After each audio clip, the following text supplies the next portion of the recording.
Promotions వచ్చాయి, కొంతమంది పదవి విరమణ చేశారు. దీంతో చాలా వరకు పోస్టులు ఖాళీగా ఉన్నాయి. అయినా కూడా ఎందుకు గవర్నమెంట్ పోస్టులు వేయట్లేదు అనేది మీరు అడుగుతున్న విషయం. బట్ గవర్నమెంట్ మీరు అడిగారా? అధికారుల్ని కలిసారా? వాళ్ళు ఏం చెప్తున్నారు? మెగా డిఎస్ అనే వాళ్ళు ఎందుకు పాత నోటిఫికేషన్కే కొన్ని పోస్టులు యాడ్ చేసేసారు? ఇవన్నీ కూడా వాళ్ళ నుంచి వస్తున్న సమాధానం ఏంటి? ఇప్పుడు ముందుగా నమస్కారం. ఇది డిఎస్సి గురించి మేడం. మేము ఇప్పుడు ఆస్మా చెప్పినప్పుడు జియో నెంబర్ 108 గురించి దాదాపు 1999లో చేశారు ఈ జియో. అంతకుముందు జియో నెంబర్ 505 ప్రకారం ఏముండేదంటే 50% ప్రమోషన్ ఉండేది, 50% డైరెక్ట్ రిక్రూట్మెంట్ ఉండేది స్కూల్ అసిస్టెంట్ పోస్టులలో. 50% ఎస్జిటి నుంచి ప్రమోషన్ తీసుకునేది, 50% డైరెక్ట్ రిక్రూట్మెంట్. అయితే 90లో చంద్రబాబు నాయుడు గారు వచ్చి ఏం చేశారంటే టీచర్ల విద్యా వ్యవస్థను బలోపేతం చేయాలి కాబట్టి ఎప్పటికప్పుడు కొత్త రిక్రూట్మెంట్ తీసుకుంటే ఎక్స్పీరియన్స్ వాళ్ళని ఎక్కువగా తీసుకుందాం అనేసి అప్పుడు జియో ఆ టైంలో బీఈడి వాళ్ళు ఎస్జిటి రాసుకునే అవకాశం ఉండేది. సో వీళ్ళకు మేము అప్పుడు ఆ జియో గురించి ఎందుకు వ్యతిరేకించాలంటే ఎస్జిటి అవకాశం మాకు ఉంటుంది కదా, మేము దాంట్లో అయినా రాసుకొని తర్వాత ప్రమోషన్ ద్వారా వస్తామనేసి విషయంలో ఎవరు మాట్లాడలేదు. అయితే 2011 నుంచి ఏమొచ్చిందంటే సుప్రీంకోర్టు వచ్చేసి ఈ ఎస్జిటి రాసుకునే అవకాశం బీఈడి అభ్యర్థులకి తీసేసిన తర్వాత మేము ఏం చేసినాం, ఇక నార్మల్గా అంటే దాని తర్వాత కేంద్ర ప్రభుత్వం ఏం చేసిందంటే 2018లో మళ్ళీ ఒక అవకాశం ఇచ్చింది. మీరు జాబ్ కొట్టిన 2 సంవత్సరాలు ఎస్జిటి జాబ్ కొట్టుకుంటే 2 సంవత్సరాల లోపు మీరు బిడ్జి కోర్స్ 6 నెలల బిడ్జి కోర్స్ పూర్తి చేసుకొని ఉంటేనే మీకు అర్హత ఉంటుందని చెప్పేసి ఒక కేంద్ర ప్రభుత్వం ఒక జియో తీసుకొస్తే మళ్ళీ సుప్రీంకోర్టు మీద రాజస్థాన్ నుంచి స్టూడెంట్స్ మళ్ళీ ఎస్జిటి టీచర్లు పోతే మళ్ళీ అక్కడ కొట్టేయడం జరిగింది. 2023లో ఈ కేసును మళ్ళీ కొట్టేయడం జరిగింది.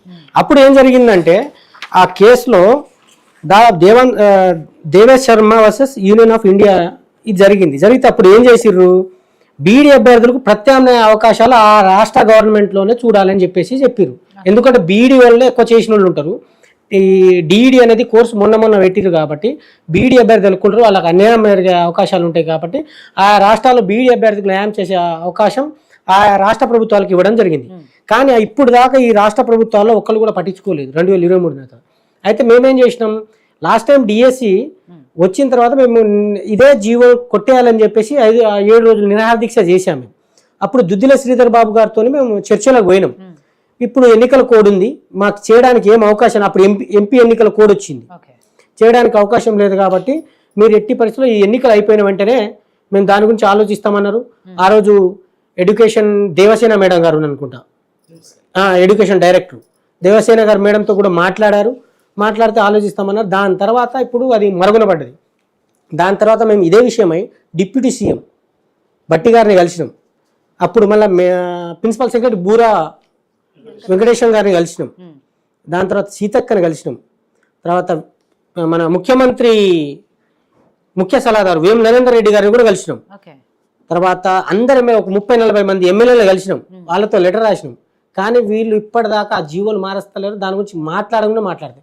అయితే అదే జీవో గురించి మొన్న నేను అడిషనల్ డైరెక్టర్ లింగయ్య గారితో మాట్లాడితే మేము ఎట్టి పరిస్థితిలో చేయమన్నారు. అరే మీరు జియో తయారు చేస్తే మీరు అది కుదరదు అంటున్నారు, కానీ మా బీఈడి అభ్యర్థులు ఎటు పోవాలి? ఇప్పుడు మొన్న డిఎస్సిలో మీరు ఇచ్చామంటున్నారు కదా 11,000 పోస్టులు. 11,000 పోస్టులో 2,500 పోస్టులు మాత్రమే స్కూల్ అసిస్టెంట్ పోస్టులు ఉన్నాయి. దాంట్లో జిల్లాకు వచ్చేసి సబ్జెక్ట్ ఓరియంటెడ్ చూసుకుంటే 20-30 ఒక 30-40 పోస్టులు వస్తుండే. దాంట్లో సబ్జెక్ట్ వచ్చేసి English, social, maths, physics, biology ఇట్లా తీసుకొని చూస్తే మాకు సబ్జెక్ట్కి వచ్చేసి 5-6 పోస్టులు వస్తున్నాయి. దాంట్లో 1-2 పోస్టులే వస్తున్నాయి కొన్ని జిల్లాల్లో అసలు సబ్జెక్ట్ పోస్టులే లేదు. ఇప్పుడు నుంచి ప్రిపేర్ అవుతున్నారు వీళ్ళు బీఈడి చేసుకొని. వీళ్ళు ఇచ్చేది 4 సంవత్సరాలకు 5 సంవత్సరాలకు 10 సంవత్సరాలకు ఒకసారి డిఎస్ ఇస్తారు. అప్పటి నుంచి టీచర్ జాబ్ కొట్టుకోవాలనే ఆశతో ఎంతో ఫ్యాషన్తో ఉంటారు. వచ్చి ఏదో పిల్లలకి నేర్పిద్దాం, మంచి భవిష్యత్ తరాలను తయారు చేద్దామని చెప్పేసి వస్తారు. కానీ తీరా చూస్తే లాస్ట్కి ఇప్పుడు డిఎస్సి నోటిఫికేషన్ వచ్చిన తర్వాత 1-2 పోస్టులు ఉంటాయి మేడం. కొన్ని సందర్భాల్లో పోస్టులే లేనప్పుడు వాళ్ళు దేనికి ప్రిపేర్ అవ్వాలి? ఇప్పుడు కనీసం గ్రూప్స్ కానీ ఇది చూసుకుంటే జిల్లాలో స్టేట్ వైడ్గా 1-2 పోస్టులు ఉంటాయి, కనీసం చిన్న ఆశయం ఉంటుంది. అసలు పోస్టులే లేదంటే ఆయన పరిస్థితి ఏంటి? పోనీ వేరే జిల్లాలో పోస్టులు చేసుకుందామంటే ఇంత ముందు లెక్క కాదు కదా. 95% లోకల్ వాళ్ళకే అవకాశం ఇచ్చిర్రు కేసీఆర్ గారు, ఆ జీవోలు తయారు చేసుకున్నారు. మరి ఆ 5%లో ఎక్కడ కొడతారు? 5%లో ఉండవు కదా పోస్టులు కూడా. అంటే ఇప్పుడు ఎక్కడ చూసినా ఆయనకి అసలు ఏం చెప్పాలనే పరిస్థితి కూడా లేదు. ఇప్పుడు హైదరాబాద్ వచ్చి కోచింగ్ సెంటర్లో తీసుకొని మీరు ప్రిపేర్ అయ్యి నువ్వు స్టేట్ ఫస్ట్ వచ్చినా మీ జిల్లాలో వచ్చేసి నీకు పోస్ట్ లేనప్పుడు నీ పరిస్థితి ఏంటి? ఇప్పుడు బీఆర్ఎస్ గవర్నమెంట్ ఉన్న 9.5 ఏళ్లలో ఎన్నిసార్లు డిఎస్సి వచ్చింది, ఎన్ని పోస్టులు వేసారు? బీఆర్ ఒకటేసారి వచ్చింది 2018లో. ఒకటేసారి వేసిరు. అదే ఆ ఎగ్జామ్ వీళ్ళు కాంగ్రెస్ గవర్నమెంట్ గెలిచిన తర్వాత వీళ్ళే 5,000 పోస్టులు యాడ్ చేసి ఎగ్జామ్ పెట్టి ఆ నోటిఫికేషన్ కంటిన్యూస్ గా 5,000 పోస్టులు యాడ్ చేసి ఎగ్జామ్ పెట్టేసి అపాయింట్మెంట్స్ ఇచ్చేసిరు వీళ్ళు. ఓకే. సో మొత్తం మీద తెలంగాణ వచ్చిన తర్వాత రెండు సార్లు డిఎస్సి నోటిఫికేషన్ 2 సార్లు 2 సార్లు అంటే తెలంగాణ వచ్చిన తర్వాత 2 సార్లు. అదే 2 సార్లు. ఒకసారి గవర్నమెంట్ బీఆర్ఎస్ గవర్నమెంట్ ఉన్నప్పుడు, ఇంకోటి కాంగ్రెస్ గవర్నమెంట్. ఇంకోటి మేడం, కాంగ్రెస్ గవర్నమెంట్ వచ్చేసి మాకు మేనిఫెస్టోలో పెట్టింది 25,000తో డిఎస్సి ఇస్తామన్నారు. అంటే గతంలో నోటిఫికేషన్ కి ఒక 5,000 జోడించారు, అంటే ఇంకా 20,000 డిఎస్సి పోస్టులు ఖాళీ ఉన్నాయి. ఇంకోటి అసెంబ్లీ సాక్షిగా బట్టి గారు ఏమన్నారంటే 22,000 పోస్టులను మేము ప్రమోషన్ ఇచ్చామన్నారు. 22,000 పోస్టులు ప్రమోషన్ ఇచ్చామన్నారు. 22 పోస్టులు సంబంధించి దాదాపు ఎగ్జిట్ వల్లే దాదాపు 16, నేను మొన్న లింగయ్య గారితో మాట్లాడితే 16,000 పోస్టులు మేము ప్రమోషన్ ఇచ్చాం ఎగ్జిట్ వాళ్ళకి, స్కూల్ అసిస్టెంట్ గా అన్నారు. సరే, మీరు 16,000 ఎగ్జిట్ వాళ్ళకి ఇచ్చారు ప్రమోషన్, ఓకే మంచిది. దానికి సంబంధించి స్కూల్ అసిస్టెంట్ 30% డైరెక్ట్ రిక్రూట్మెంట్ మాకు భర్తీ చేయాలి కదా. మీ జియో ప్రకారం, జియో నెంబర్ 108 ప్రకారం చూసుకున్నా కూడా మాది పక్కన పెట్టాలి కదా. ఇప్పుడు 10 పోస్టులలో 3 పోస్టులు మాకు డైరెక్ట్ రిక్రూట్మెంట్ భర్తీ చేసినప్పుడు 3 పోస్టులు పక్కన పెట్టాలి కదా. అంటే 16,000 పోస్టులు మీరు ఎగ్జిట్కి భర్తీ చేసినప్పుడు 30% అంటే ఇంకో 7,000 పోస్టులు మాకు స్కూల్ అసిస్టెంట్ పోస్టులు ఖాళీగా ఉన్నాయి కదా. 7,000 పోస్టులు ఖాళీగా ఉన్నాయి. ఇది లిఖితపూర్వంగా చెప్తున్నాము.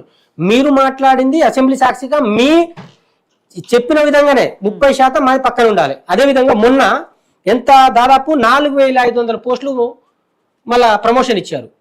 దాంట్లో కూడా 3,500 పోస్టులు, దాదాపు 3,600, 700 పోస్టులు సంబంధించి ఎగ్జిట్ వాళ్ళకే స్కూల్ అసిస్టెంట్ గా ప్రమోషన్ ఇచ్చారు.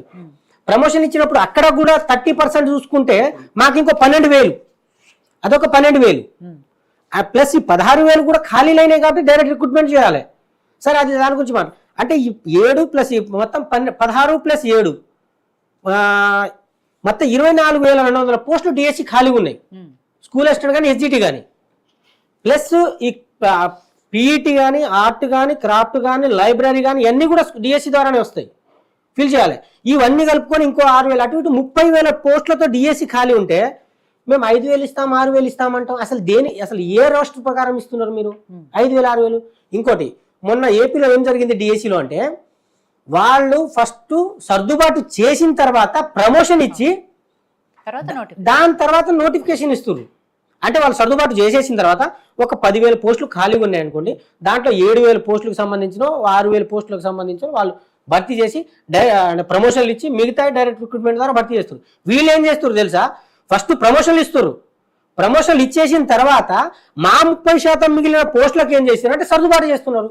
ఏ విధంగా సర్దుబాటు చేస్తారు? వాళ్ళకి ప్రమోషన్స్ ఇవ్వట్లే, ఓన్లీ ఎస్జిటి వాళ్ళకే ఎస్ఏలుగా ప్రమోషన్స్ ఇస్తున్నారు.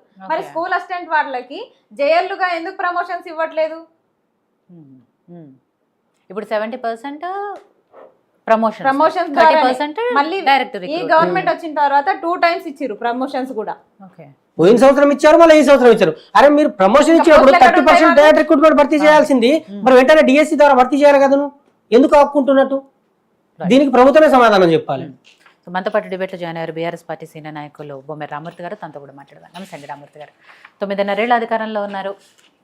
నిధులు నియామకాలు తెలంగాణ కొట్లాడి తెచ్చాము, కేసీఆర్ ముందుండి నడిపించారు అన్నారు. సరే, జరిగిపోయింది. అధికారంలో ఉన్న 9.5 ఏళ్లలో ఒకేసారి డిఎస్సి వేసారు, అది కూడా 6,000 పోస్టులకు సంబంధించి. ఎందుకు వేయలేదు? అప్పుడు టీచర్ పోస్టులు ఖాళీ లేవా?